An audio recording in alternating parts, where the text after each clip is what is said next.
अस्सलाम वालेकुम और नमस्कार। मैं जिया हूँ और मौजूद हूँ अपने चैनल जर्नी विद जिया पर। आज हम लोग मौजूद हैं आपके साथ डोंगडोंग सेंटर की एक बहुत ही अच्छी ग्रोसरी स्टोर पर।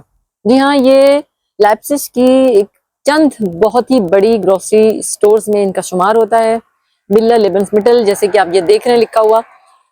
तफसील से बात करेंगे इनके पास ग्रोसरी की, इंडियन, पाकिस्तानी और बहुत सारे साउथ एशियन कंट्रीज जो हैं नामवर, उन तमाम के मसाला जात इनके पास मिलते हैं, मौजूद होते हैं। और वही वाले जो चपातियाँ और नान और पराठे हम बनाना चाहते हैं, जो बिरयानियाँ और जो कोफ्ते हम अपने घरों में खाना चाहते हैं, उनके मसाले हमें यहीं से लेने होते हैं।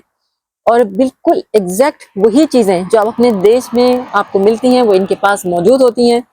और इसी वजह से इनके पास हम सब देसी लोग आते हैं और ख़रीदते हैं। इनके पास फ्रेश वेजिटेबल्स भी होती हैं और वो आम, जी हाँ, वो आम जो हमारे देशों में होते हैं और हमें यहाँ कहीं नहीं मिलते, वो मिलते हैं सिर्फ हमें इस शॉप पर। तो आइए हमारे साथ देखते हैं अंदर से क्या कुछ हम आपको दिखाते हैं, इनसे मिलवाते हैं। रहिए हमारे साथ।